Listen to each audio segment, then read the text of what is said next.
नमस्कार, मैं अभिषेक राज, CEO founder Easyway global. आज हम बात करेंगे CITS को लेकर। जितने भी बच्चे जो CITS कर चुके हैं या कर रहे हैं, जो करने वाले हैं, सबके लिए ये वीडियो काफ़ी इंपॉर्टेंट है। या आप IITI में अनुदेशक हैं, पढ़ा रहे हैं, या अभी ज्वाइन किए हुए हैं, गेस्ट हैं, कॉन्ट्रैक्ट पे हैं, सबके लिए काफ़ी इंपॉर्टेंट वीडियो है। वीडियो सीखने वाला है, इसलिए मैं बता रहा हूँ कि अगर आप इस वीडियो को ध्यान से नहीं देखेंगे तो फ्यूचर में आपको कभी गवर्नमेंट जॉब नहीं मिलेगा। आप CITS करने के बाद भी बेकार हो जाएंगे, क्योंकि पूरे देश का हालात जो हैं, सब लोग जो यहाँ से एक्सपीरियंस सर्टिफिकेट लिए हैं, वो एक्सपीरियंस सर्टिफिकेट के अंदर में एक काम करना है।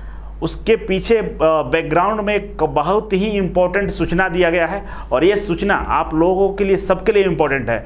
अब आपकी जिम्मेदारी है कि अगर आप इस वीडियो को देख लिए हैं तो आपके जितने भी मित्र हैं CITS वाले, सब तक वीडियो को पहुंचा दीजिएगा, क्योंकि आपके वजह से उनका कल्याण हो जाएगा। अगर आप नहीं पहुंचाते हैं तो इसका जिम्मेदार आप होंगे, क्योंकि मैं इस वीडियो में बोल दिया हूँ कि सब तक आपको पहुँचाना है। ठीक है, तो चलिए वीडियो शुरू करेंगे। उससे पहले मैं आपको बता दूं कि ऑफलाइन बैच ईजीवे कोचिंग में 8 अगस्त से स्टार्ट हो रहा है। अगर आप IITI के बाद गवर्नमेंट जॉब का तैयारी करना चाहते हैं, चाहे आप रेलवे ड्राइवर हो, रेलवे टेक्नीशियन हो, metro driver, metro technician, ISRO, DRDO, BARC, IGCR, BHL, SAIL, navy, tradesman की बहाली जो आती है, तमाम कोई भी अगर आप IITI से रिलेटेड गवर्नमेंट जॉब का तैयारी करना चाहते हैं तो आप इस बैच को ज्वाइन कर सकते हैं। हमारे यहाँ ऑनलाइन ऑफलाइन सभी बैच स्टार्ट है।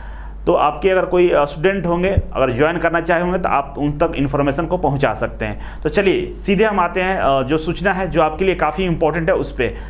ये सूचना है ministry of skill development, Haryana के जो सरकार है उनमें 3204 पदों पे बहाली निकाली थी। आप लोगों को याद होगा 2019 के आसपास। उस पर एग्जाम भी हो गया, डॉक्यूमेंट वेरिफिकेशन भी हो गया। अब ज्वाइनिंग का टाइम आ गया है। अब ज्वाइनिंग के समय हरियाणा गवर्नमेंट ने जिनके पास एक्सपीरियंस सर्टिफिकेट है उनसे 3 और 4 तरह के प्रूफ मांगा है एक्सपीरियंस सर्टिफिकेट को वेरीफाई करने के लिए। तो आप लोगों को पता होगा कि केवल CTI करने से नौकरी नहीं मिलता है। CTI करने के बाद आपके पास एक्सपीरियंस होना चाहिए, और वो एक्सपीरियंस वो वैलिड एक्सपीरियंस होना चाहिए।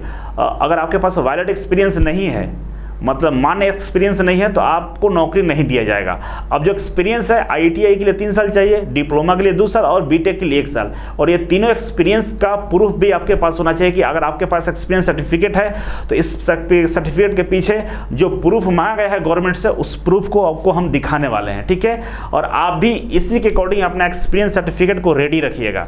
चाहे आप 2504 बहाली जो अनुदेशक बहाली हो रहा है उत्तर प्रदेश में, उसके अगर आप कैंडिडेट हो, पेट दिए हों या नहीं दिए हों, पेट जो दिए हैं काफ़ी नाराज रहते हैं, लेकिन याद रखिएगा ये अभिषेक राज ही है जो पूरे भारत में जितने भी CTI बच्चे उनको गाइड करता है और पहले इन्फॉर्मेशन देता है कि आप तैयार रहें। ये इन्फॉर्मेशन शायद आपको नहीं पता होगा, मैं जो अभी देने वाला हूँ। तो मुझे किसी से दुश्मनी नहीं है, आप लोग बेकार में उलझ जाते हैं, ऐसा कुछ नहीं है। एक भी अगर CTI वाले को नौकरी मिलता है तो सबसे ज़्यादा पूरे भारत में हम खुश होते हैं, और मुझे लगता है कि मेरा भाई मेरी बहन का नौकरी हुआ है। तो याद रखिएगा, आप सभी दिल और दिमाग दोनों से इस बात को ध्यान जरूर रखिएगा कि हम कभी भी CTI के लिए बुराई नहीं सोचते हैं। चाहे आप मेरा लाख बुराई कर ले, हम कोई भी CTI वाला है उसका हम कभी बुरा नहीं सोचते हैं, ऊपर वाला देख रहा है। ठीक है, अब चलिए आगे बढ़ेंगे। तो यहाँ पे बहुत सारे ट्रेडों का रिजल्ट जारी कर दिया गया। ठीक है, बहुत सारे कैटेगरी का यहाँ नाम दिया गया, सबका यहाँ रिजल्ट आ गया है। सभी को कंग्रेचुलेसन, बधाई हो कि सबका अब ज्वाइनिंग होने वाला है। अब यहाँ पे आएंगे तो अलग अलग ट्रेड का डेट दिया है कि इस डेट में इनका वेरिफिकेशन हो रहा है, मतलब ज्वाइनिंग लेटर ऑफर किया जाएगा। ठीक है, नीचे सबसे आएंगे तो यहाँ पे किसी भी तरह का कोई डिमांड नहीं, बस एक ही डिमांड दूसरा नंबर पर लिखा है, जिसको ध्यान से आंख कान खोल कर देखना है और ब्लड में घुसा लेना इस बात को। क्योंकि याद रखिएगा, एग्जाम रिटन एग्जाम क्वालिफाई कर लीजिए, डॉक्यूमेंट वेरिफिकेशन होगा, सब हो जाएगा, लेकिन इसके बिना सब अधूरा है, आपको नौकरी नहीं मिलेगा। तो देखिए यहाँ पर क्या लिखा हुआ है, अनुभव प्रमाण पत्र की सत्यता जानने के लिए कॉपी ऑफ अटेंडेंस रजिस्टर। जिस भी IITI में अगर आप अनुदेशक के पद पर कार्यरत थे, चाहे जहाँ से भी आपने एक्सपीरियंस लिया है, तो वहाँ पे कॉपी ऑफ अटेंडेंस होता है, स्टाफ का अटेंडेंस रजिस्टर होता है, और आपका भी अटेंडेंस रजिस्टर होगा जिसमें आप साइन करते होंगे, अपना अटेंडेंस देते होंगे। उस रजिस्टर का कॉपी चाहिए, इसको फोटो कॉपी अटेस्ट करके मांगा है, तब जाकर वेरीफाई करेगा कि आपका जो एक्सपीरियंस सर्टिफिकेट है वैलिड है, नहीं तो उसे रद्द माना जाएगा, गलत मान लिया जाएगा। इसके बाद ईपीएफ स्टेटमेंट। अब ईपीएफ स्टेटमेंट सबके पास नहीं होता है, जो प्राइवेट कॉलेज से एक्सपीरियंस लिए हैं, तो प्राइवेट कॉलेज वाले ईपीएफ अकाउंट में पैसा नहीं डालते। एक ईपीएफ ये नंबर है जो गवर्नमेंट या प्राइवेट किसी भी सेक्टर में अगर आप काम करते हैं तो इससे जुड़ा हुआ अकाउंट नंबर होता है। इसमें सारा डिटेल्स एम्प्लॉय का होता है, ठीक है। ज़्यादा जानकारी इसके बारे में नहीं है, कुछ इसी तरह का होता है। इसके बाद आईटीआर स्टेटमेंट। आईटीआर अगर आप फाइल करते होंगे, इनकम टैक्स जमा करते होंगे, उसका स्टेटमेंट मांग रहा है कि आपने आईटीआर फाइल किया होगा तो उसमें दिखाया होगा कि मेरा इनकम का स्रोत कहाँ कहाँ है। उसको भी अगर आप दिखा देते हैं तो भी आपका वैलिड माना जाएगा। इसके अलावा फॉर्म 26A, ये आईटीआर फाइल करता है ना, उसी के रिलेटेड ये 26A फॉर्म होता है। अगर आपने इसको भी भरा है तो आप इससे भी काम चला सकते हैं। सैलरी स्लिप भी अगर आपको आईटीआई से मिलता है तो इससे भी आपका काम हो जाएगा, आपको वेरीफाई कर दिया जाएगा। बैंक स्टेटमेंट, अगर आपका सैलरी बैंक अकाउंट में आता है तो उसका भी स्टेटमेंट अगर आप दिखाते हैं तो आपका एक्सपीरियंस को वेरीफाई कर दिया जाएगा, ठीक है। लिखा है में से कोई एक दस्तावेज मूल दस्तावेजों के साथ प्रस्तुत करें। इन सभी में से कोई एक दस्तावेज को आपको प्रस्तुत करना है वेरिफिकेशन के लिए, तब जाकर इसे वेरीफाई माना जाएगा। और यहाँ पे देखें, सहायक निदेशक, महानिदेशक कौशल विकास औद्योगिक प्रशिक्षण विभाग हरियाणा, और सभी राज्यों में कुछ इसी तरह से वेरीफाई किया जाएगा एक्सपीरियंस सर्टिफिकेट को। तो अब आप यहाँ पर समझ गए कि जो एक्सपीरियंस आप बनाए हैं जुगाड़ लगाकर, तो जुगाड़ से काम नहीं चलने वाला है, आपको ओरिजिनल एक्सपीरियंस होना चाहिए।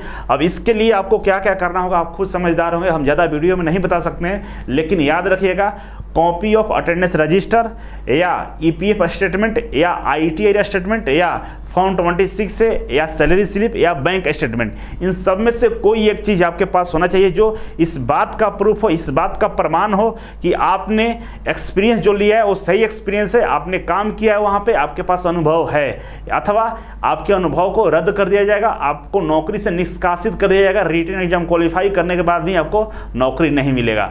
तो आपको ज़्यादा खुश होने का जरूरत नहीं है। बहुत सारे बच्चे लड़ते झगड़ते रहते हैं कि मुझे ये करना है, वो करना है, मुझे सीटीआई का बहाली नहीं आ रहा है, अनुदेशक भर्ती नहीं हो रही है। इससे भर्ती से पहले आप अपने डॉक्यूमेंट्स को रेडी कर लीजिए।